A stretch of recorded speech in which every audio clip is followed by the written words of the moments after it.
have been asked that Balaam asked for the list of political prisoners and missing persons. And after the list was provided, he asked us to write a document and append our signatures. What kind of nonsense is that? I think our friend Balaam should be schooled about how the law works.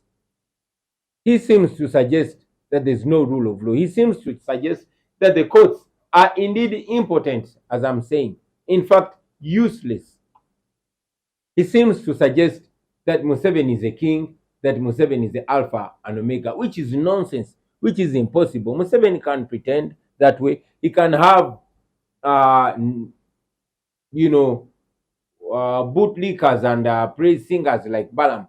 He can have 1,000 useful idiots like Namboze said, like Honorable Namboze said, but that won't change the fact that Uganda is a constitutional republic and we must all be equal before and under the law.